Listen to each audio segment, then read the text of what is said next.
Buenas tardes a todos y bienvenidos a este nuevo vídeo del canal del hermano español David Santiago. Soy el hermano David Santiago, uno de los servidores de Cristo de la Iglesia Ministerio Apostólico Oasis de Bendición, una iglesia fundada y formada por los apóstoles Leandro González y por la profeta Yolanda González, situada en la calle Periodista Badía, número 21, de la localidad de Follos, Valencia, en España, declarando España tierra bendita, España tierra de Dios. Hoy voy a hablar de que el otro día, en uno de los comentarios que me dejasteis privadamente, me preguntabais sobre la profecía de 1 de Corintios 14. Y hoy voy a hablar de eso. Es un tema muy corto, porque es muy corto, pero a su vez es muy profundo, muy arraigado, ¿vale? No va a durar mucho hoy este vídeo por el tema de eso, de que el tema es corto, pero sobre todo es muy profundo y espero que cojáis la esencia, porque para eso estamos, para contestaros siempre a todas vuestras preguntas, siempre con tema bíblico. He recibido un correo, un privado de un lector preguntándome sobre la profecía de en 1 de Corintios capítulo 14. Y me gustaría tomar esta oportunidad y usar este vídeo para observar dicho tema y para hablar de este tema. El primer punto es que la profecía en 1 de Corintios 14 es su definición. La profecía, según 1 de Corintios capítulo 14, es la manifestación del Espíritu Santo a través de la cual Dios da un mensaje dirigido al cuerpo de creyentes presentes en una reunión con el propósito de su edificación, exhortación y consuelo. Vamos a leer la palabra en la 1 de Corintios capítulo 14, vamos a leer varios versículos, pero vamos a empezar por el versos 3 y 4.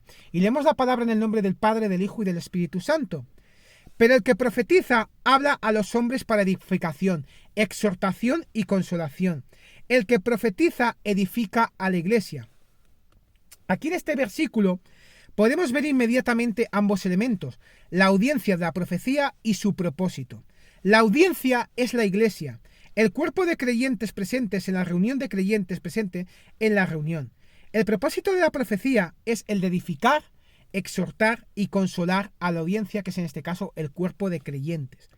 Por lo tanto, en una reunión de la iglesia se suponía y se supone que debe haber profecía, es decir, mensajes de Dios expresados por los creyentes para edificación, exhortación y consuelo de la misma.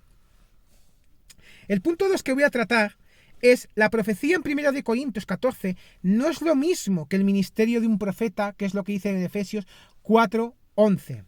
Ahora no debemos confundir la manifestación de profecía de la que hablamos en 1 de Corintios 14 con el ministerio de profeta, como en Efesios 4:11 dice: y él mismo constituyó a unos apóstoles, a otros profetas, a otros evangelistas, a otros pastores y maestros.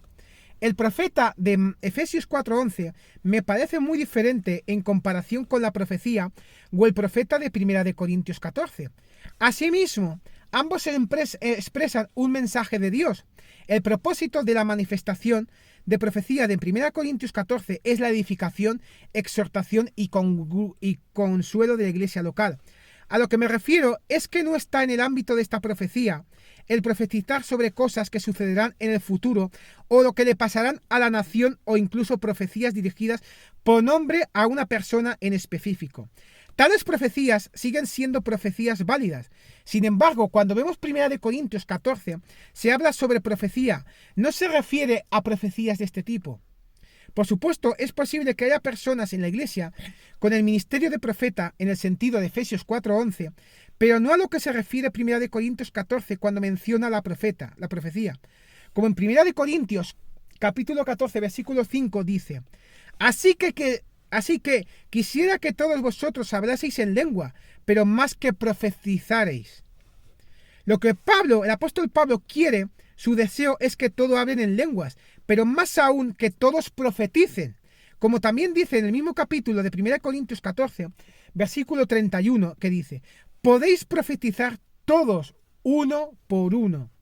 Y en 1 Corintios 14, pero en el versículo 1, seguid el amor y procurad los dones espirituales, pero sobre todo lo que profeticéis.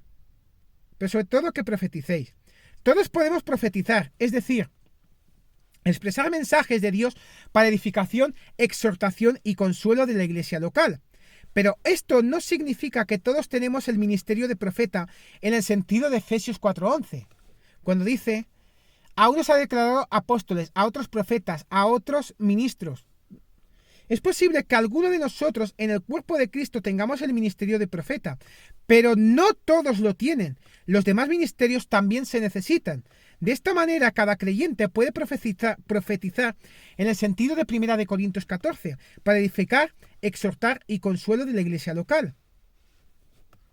La profecía de 1 Corintios 14 no es un sermón. Hay que poner claro que la profecía no es dar un sermón. Tengo que decirlo, puesto que he escuchado en varias ocasiones que la profecía es más o menos un predicador dando un sermón. Para nada. Pero la profecía no es un sermón o una enseñanza. La profecía es un mensaje que viene directamente de la boca de Dios mediante revelación y dirigida a los creyentes que están presentes. Es Dios el que habla en la profecía directamente en primera persona. Profecía y enseñanza son dos cosas diferentes y ambas son necesarias. El que sean diferentes es obvio para el que quiera ver honestamente en la Escritura. No confundamos cosas que la palabra de Dios nunca confunde, valga la redundancia. También cuando leemos 1 Corintios tenemos que tener en mente a lo que Pablo llama reuniones de la iglesia. A mi entender de las Escrituras eran reuniones hechas en casas. No había nada así como un auditorio donde caben de 500 a 5.000 personas con un púlpito en el medio y bancas viendo hacia el frente al predicador o sacerdote. La gente pregunta, ¿cómo podemos tener reuniones de la iglesia así como dice Pablo en 1 Corintios 14? Lo que en general en cuanto a reuniones de la iglesia se refiere es al modo en que la reunión se lleva a cabo hoy en día. Tratamos de adaptar lo que Pablo dice en la manera en que las reuniones se hacen ahora y en la escritura que éstas tienen, pero tenemos que entender que lo que Pablo o el Nuevo Testamento definen como reuniones de la iglesia tiene mucho más que ver con reuniones en casa y la participación activa de todos que en lo que nuestro modelo de servicio dominical se refiere. Eso lo podemos ver en 1 Corintios 14, versículo 26. ¿Qué hay pues, hermanos? Cuando os reunís, cada uno de vosotros tiene salmo, doctrina, lengua, revelación, interpretación. Hágase todo para edificación. En las reuniones de la iglesia del siglo I, la actividad y participación espontánea de los creyentes, cada uno de ellos, era lo normal. No solo se permitía, sino que era algo que se suponía. Cada uno, dice Pablo, cada uno de ellos traía a la reunión lo que tuviera, ya fuera un salmo, una enseñanza, una lengua con interpretación, una revelación. ¿Pero para qué? Para la edificación del cuerpo de los creyentes. Todos participaban con cualquier cosa que el Señor les había dado. No eran reuniones secas y aburridas como muchas veces sucede con nuestros servicios dominicales, o como una costumbre. Ni tampoco eran reuniones monopolizadas por el mismo miembro del cuerpo, reunión tras reunión, como sucede hoy en día, con todos los creyentes observando pasivamente como espectadores en el cine. La experiencia que tengo de esa profecía de 1 Corintios 14 dice: debe ser obvio desde lo anterior y después de leer 1 Corintios 14, que en las reuniones de la iglesia del siglo I profetizar y hablar en lenguas con interpretación era normal. No era la excepción. En la mayoría de las reuniones en las que he estado, los dones que Dios ha dado para la edificación de la iglesia son prácticamente inexistentes. Existen como dones, de hecho, es posible que en teoría o teológicamente sean aceptados por la congregación. Sin embargo, nunca se aplican. La verdad es que en muchas congregaciones simplemente no hay espacio para ellos. Los dones que Dios dio para la edificación, exhortación y consuelo del cuerpo han sido reemplazados por un rígido programa que tiene la forma, ya sea de una liturgia formal donde una persona hace lo mismo semana tras semana, como es la iglesia católica, la iglesia ortodoxa, o en la iglesia protestante tiene la forma de un programa, es otra liturgia, que dice que primero cantamos y luego el pastor u otra pareja oran también, luego viene el sermón y la reunión termina. Si alguien cree que Dios tiene un mensaje para los reunidos, muchas iglesias simplemente no hay manera de decirlo. La participación de la gente es prácticamente prohibida. En otras iglesias, para poder dar el mensaje, primero hay que decírselo al pastor o a los ancianos. Luego ellos meditan si viene del Señor y luego le permiten o no a la persona que lo comparta. Pero en la iglesia del primer siglo, en la iglesia de la cual hablan las epístolas, no eran de esa manera. Vemos lo que dice el apóstol Pablo en 1 Corintios capítulo 14 versículos 29 al 31. Asimismo, los profetas hablen 2 o 3 y los demás juzguen, y si algo le fuera revelado a otro que estuviera sentado, calle el primero, porque podéis profetizar todos uno por uno, para que todos aprendan y todos sean exhortados. Todos se podían parar a profetizar para edificación, exhortación y consuelo, y los demás evaluaban el mensaje. Era la norma, todos eran libres de hacerlo y así se hacía. Ahora, he estado en otras reuniones donde muchos de los participantes se comportan, por así decirlo, extraños. Hay una constante confusión durante la reunión, con personas gimiendo pesado, otros hablando en lengua sin interpretación, o empiezan dando revelaciones que no tienen nada que ver con la edificación, exhortación y consuelo de la iglesia, o se tiran al suelo y se quedan ahí como inconsciente, alegando que el Espíritu lo hizo. En muchos casos, los vecinos de tales iglesias llaman a la policía, debido a la anarquía y al ruido de esas reuniones. También los ejemplos de este tipo de reuniones se usan por las iglesias del primer tipo, de las rígidas que hablé previamente, para justificar su rigidez y alto control. Pero eso no es profecía como se describe en 1 Corintios 14. En la reunión debe haber orden al operar la profecía y las lenguas con interpretación. Veamos lo que dice la palabra en 1 Corintios 14, y no vamos a ir de este capítulo de 1 Corintios, en el versículo 27 al 33. Si habla alguno en lengua extraña, sea esto por 2 o a lo más 3, y por turno y uno intérprete. Y si no hay intérprete, calle en la iglesia y hable para sí mismo y para Dios. Asimismo los profetas hablen 2 o 3 y los demás juzguen. Y si algo le fuera revelado a otro que estuviese sentado, calle el primero, porque podéis profetizar todos uno por uno, para que todos aprendan y todos sean exhortados. Y los espíritus de los profetas están sujetos a los profetas, pues Dios no es Dios de confusión, sino de paz, como en todas las iglesias de los santos. Muchas veces en esas reuniones alocadas la gente justifica su comportamiento diciendo: el Espíritu se apoderó de mí y me hizo hacer esto o aquello. Pero encuentra algo así en el Nuevo Testamento, por favor. Lo que en el Nuevo Testamento es orden. Cuando alguien habla en lenguas tiene que haber interpretación. O si no hay intérprete, calle en la iglesia y hable para sí mismo y para Dios. ¿Cuántos deben hablar en lenguas, interpretar y profetizar? ¿Todo el mundo al mismo tiempo? La respuesta es no. Si habla alguno en lengua extraña, sea esto por 2 o a lo más 3 y por turno y uno intérprete. Asimismo los profetas hablen 2 o 3 y los demás juzguen. Y si algo le fuera revelado a otro que estuviese sentado, calle el primero. El Espíritu se apoderó de mí. Yo no encuentro eso en mi Biblia. Lo que leo es: los espíritus de los profetas están sujetos a los profetas. Pues Dios no es Dios de confusión, sino de paz. ¿Hay confusión en la reunión? No culpes a Dios o a las manifestaciones de su Espíritu. Dios dio instrucciones muy claras en su palabra sobre las manifestaciones del Espíritu Santo y cómo deben hacerse ordenadamente. Si ahora algunos no siguen estas instrucciones, obviamente no es culpa de Dios, ni tampoco de las manifestaciones de su Espíritu. Dios no tiene nada que ver con confusión. No rechaces los dones de Dios por este motivo, sino búscalos, procurad los dones espirituales, dice la palabra de Dios. Anhélalos seriamente y aplicados con orden de acuerdo a las instrucciones. Finalmente, hay otro tipo de reuniones en las que he estado en mi tierra, en nuestras tierras, en Grecia, en varios sitios. Ahí nos juntábamos en casas y, entre otras cosas, también hacíamos lo siguiente. Tomábamos un tiempo en la reunión donde esperábamos en el Señor para ver lo que Él quería decir y expresábamos mensajes de Dios a través de profecía y hablando en lenguas con interpretación. El contenido de los mensajes que Dios hablaba era sin duda edificante, exhortador y reconfortante. Era el corazón de Dios manifestado en la persona de alguien.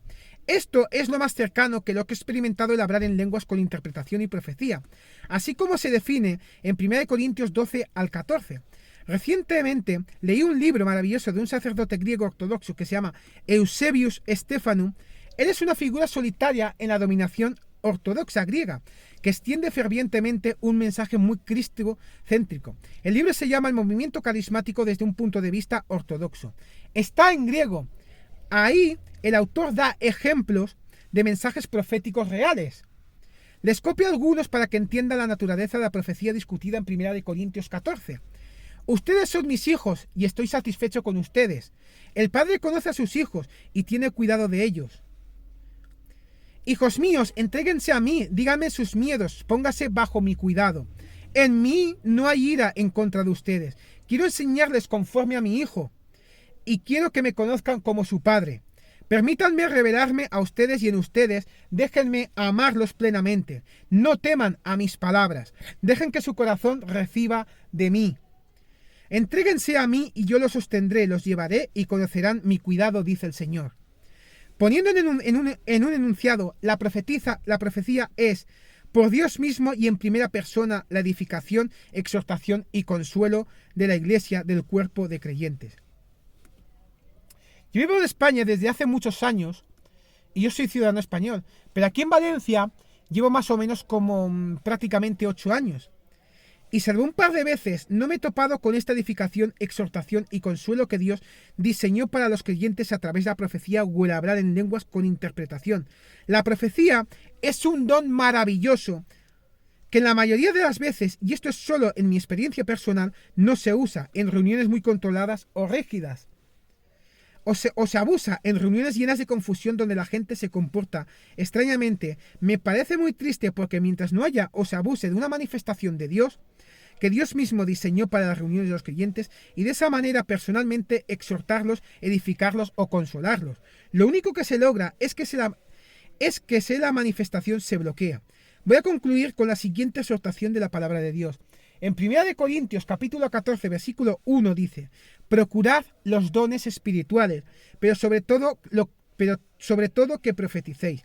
Esta es la voluntad de Dios, la cual se expresa a través de su palabra.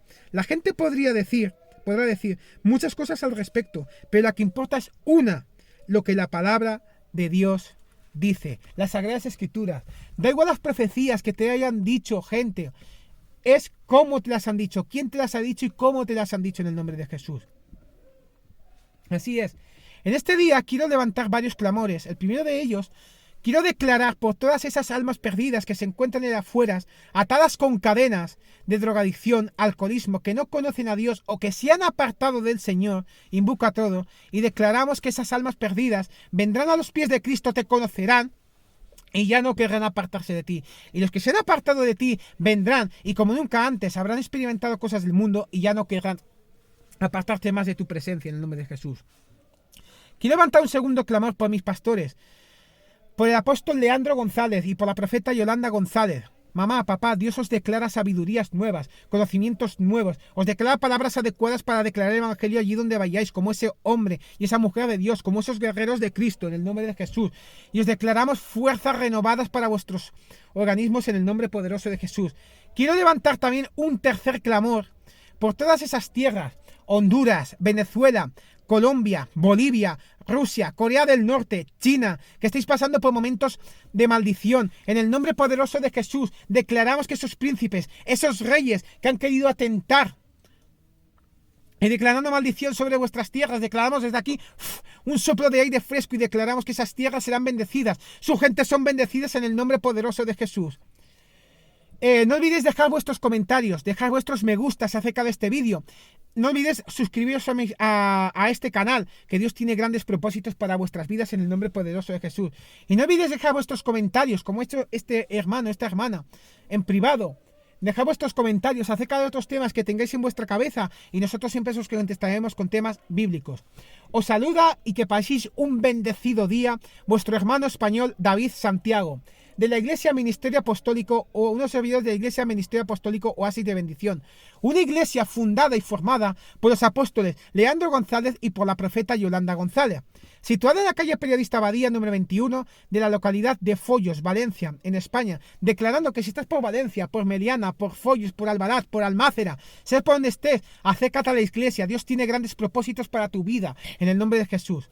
Que la paz, el gozo y la misericordia de Dios esté con vosotros todos los días de vuestras vidas. Y en la casa de Jehová moraremos por largos días. En Dios haremos proezas y Él hollará a nuestros enemigos. En el nombre de Jesús hay victoria siempre y para siempre. ¡Bendiciones!